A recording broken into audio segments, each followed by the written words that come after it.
আসসালামু আলাইকুম। আজ ২ অক্টোবর ২০২৫ বৃহস্পতিবার।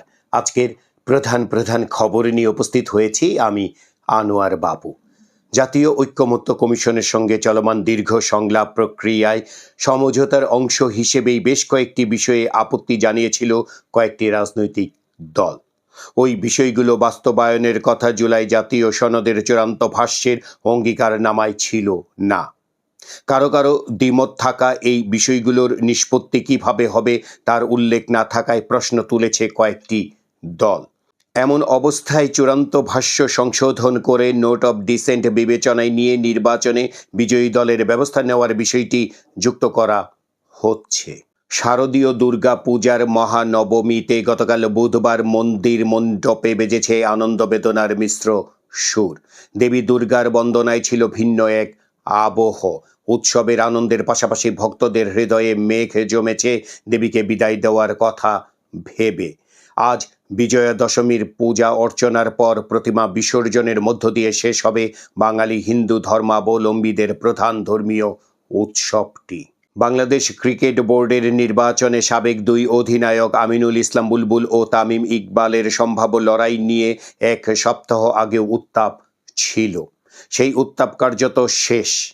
নির্বাচন থেকে গতকাল সরে দাঁড়িয়েছেন তামিম ইকবাল।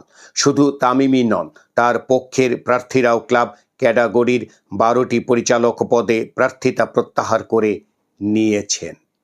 প্রধান উপদেষ্টা ডক্টর মোহাম্মদ ইউনূস নিউ ইয়র্কে আন্তর্জাতিক গণমাধ্যমে যে বক্তব্য দিয়েছেন তা জনমনে প্রশ্ন তুলেছে বলে মন্তব্য করেছেন বিএনপির সিনিয়র যুগ্ম মহাসচিব রুহুল কবির রিজভী। গতকাল বুধবার রাজধানীর শেরেবাংলা নগরে সাংবাদিকদের সঙ্গে আলাপকালে রিজভী বলেন, ডক্টর ইউনূস সাংবাদিকদের সঙ্গে কথা বলতে গিয়ে আল জাজিরাকে বলেছেন অনেকে তাকে 5 বছর ক্ষমতায় থাকার কথা বলেছেন। এ ধরনের বক্তব্য দিয়ে তিনি কি বার্তা দিচ্ছেন? জাতীয় নাগরিক পার্টি এনসিপির মুখ্য সমন্বয়ক নাসিরুদ্দিন পাটোয়ারীকে অবাঞ্ছিত ঘোষণা এবং তাকে সর্বাত্মক প্রতিরোধ করার ঘোষণার বিষয়ে বিএনপির ব্যাখ্যা চেয়েছে এনসিপি। দলটির এক বিবৃতিতে বলা হয়েছে, চাঁদপুরের শাহরাস্তি উপজেলা ছাত্রদল ও যুবদলের নেতা কর্মীরা নাসিরুদ্দিন পাটোয়ারীকে অবাঞ্ছিত ঘোষণা এবং তার কুশপুত্তলিকা দাহ করে সর্বাত্মক প্রতিরোধ করার যে ঘোষণা দিয়েছে, এনসিপি সে হুমকির নিন্দা ও প্রতিবাদ জানায়।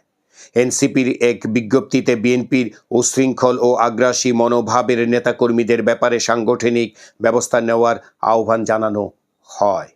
আওয়ামী লীগের রাজনৈতিক কার্যক্রমের উপরে নিষেধাজ্ঞা তুলে নেওয়ার কোনো সম্ভাবনা নেই বলে জানিয়েছেন আইন বিচার ও সংসদ বিষয়ক উপদেষ্টা আসিফ নজরুল। বরং আওয়ামী লীগকে সংগঠন হিসেবে আন্তর্জাতিক অপরাধ আদালতে বিচারের মুখোমুখি করাতে এরই মধ্যে পদক্ষেপ নেওয়া হয়েছে বলে জানান তিনি। গতকাল বুধবার বরিশাল নগরের শঙ্কর মঠ পূজা মণ্ডপ পরিদর্শনকালে এসব কথা বলেন আইন উপদেষ্টা। তিনি বলেন, যুক্তরাষ্ট্রে অবস্থানকালে প্রধান উপদেষ্টা গণমাধ্যমে আওয়ামী লীগের রাজনীতির উপরে নিষেধাজ্ঞা তুলে নেওয়ার বিষয়ে যা কিছু বলেছেন তা থিওরিটিক্যাল। কিশোরগঞ্জের হোসেনপুরে শেখ হাসিনার জন্মদিন পালনের ঘটনায় নিষিদ্ধ ঘোষিত সংগঠন ছাত্রলীগের সাবেক নেতা আলমগীর হোসেন টুটুলকে গ্রেপ্তার করেছে পুলিশ। গতকাল গুরুদয়াল সরকারি কলেজের সামনের মাঠ থেকে তাকে গ্রেপ্তার করা হয়। টুটুল হোসেনপুর উপজেলা ছাত্রলীগের সাবেক যুগ্ম আহ্বায়ক। কিশোরগঞ্জ মডেল থানার ওসি আবদুল্লাহ আল মামুন জানান, গত 28শে সেপ্টেম্বর শেখ হাসিনার জন্মদিন উপলক্ষে কেক কাটেন টুটুল সহ কয়েকজন। তাকে বৈষম্য বিরোধী ছাত্র জনতার মিছিলে হামলার মামলায় গ্রেপ্তার দেখানো হয়েছে। দেশে গত 24 ঘন্টায় ডেঙ্গুতে আক্রান্ত হয়ে 2 জনের মৃত্যু হয়েছে। একই সময়ে হাসপাতালে ভর্তি হয়েছে 490 জন রোগী। আগামী ত্রয়োদশ জাতীয় সংসদ নির্বাচনে প্রবাসী বাংলাদেশিদের ভোটাধিকার নিশ্চিত করতে চায় নির্বাচন কমিশন। এজন্য আগামী মাসে পোস্টাল ভোট বিডি নামে একটি অ্যাপ উদ্বোধন করার কথা রয়েছে। এই নির্বাচনে প্রবাসী বাংলাদেশিদের সক্রিয় ভূমিকা রাখার আহ্বান জানিয়েছেন প্রধান নির্বাচন কমিশনার এএমএম নাসির উদ্দিন। গত মঙ্গলবার রাতে নির্বাচন কমিশনের অফিসিয়াল ইউটিউব চ্যানেলের মাধ্যমে এক ভিডিও বার্তায় এমন আহ্বান জানান সিইসি। স্কটিশ পার্লামেন্টের সদস্য বাংলাদেশি বংশোদ্ভূত ফয়সাল চৌধুরীকে দল থেকে বরখাস্ত করেছে স্কটিশ লেবার পার্টি। অগ্রহণযোগ্য আচরণের অভিযোগে তার বিরুদ্ধে এই ব্যবস্থা নেওয়া হয়েছে। লক্ষ্মীপুর জেলা আওয়ামী লীগের সাধারণ সম্পাদক ও লক্ষ্মীপুর 2 আসনের সাবেক সংসদ সদস্য নূর উদ্দিন চৌধুরী নয়নের বাড়িতে আবারও আগুন দিয়েছে ছাত্র জনতা। গতকাল বুধবার বিকেল 5:30টার দিকে শহরের উত্তর তেমোহনী এলাকায় আওয়ামী লীগের এই নেতার বাসভবনে আগুন দেয় তারা। বাড়িটি পরিত্যক্ত ছিল। গত কয়েকদিন গোপনে বাড়ির ভেতরে সংস্কার করা হচ্ছে।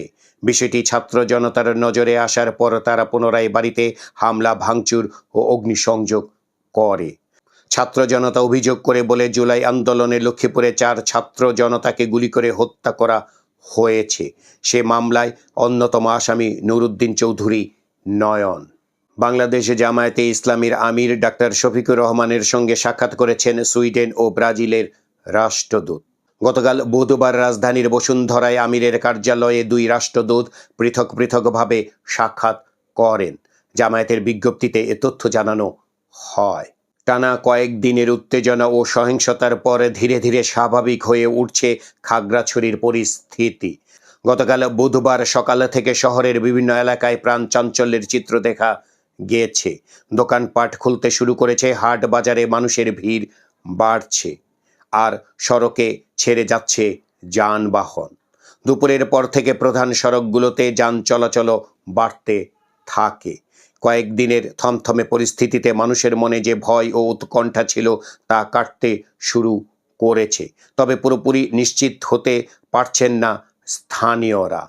এখনও বলবৎ আছে 144 ধারা। আন্তর্জাতিক খবর। ফিলিপাইনের মধ্যাঞ্চলে 6.9 মাত্রার একটি ভূমিকম্প আঘাত হেনেছে। স্থানীয় সময় গত মঙ্গলবার রাত 9টা 59 কম্পনটি আঘাত হানে। কর্মকর্তারা জানিয়েছেন এতে অন্তত 69 জনের মৃত্যু হয়েছে। আহত হয়েছেন কমপক্ষে 140 জন।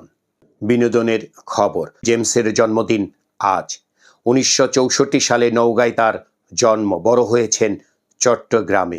জেমসের প্রথম ব্যান্ড ফিলিংস। এটি ভেঙে গেলে নগর বাউল ব্যান্ড নিয়ে নতুনভাবে যাত্রা শুরু করেন জেমস। গানে এমন সব বিষয় নিয়ে এসেছেন তিনি যা বাংলা ব্যান্ডের গানকে পৌঁছে দিয়েছে শহর থেকে গ্রাম সর্বত্র। ঢালিউড ও বলিউডের সিনেমার গানেও কণ্ঠ দিয়েছেন জেমস। এই ছিল আজকের প্রধান খবর। আমাদের এই খবর নিয়ে আপনাদের যদি কোনো মতামত থাকে তাহলে কমেন্ট বক্সে জানাতে পারেন। আর লাইক কমেন্টের সাথে সাথে আপনারা আমাদের এই চ্যানেলের সাথে যুক্তও থাকতে পারেন।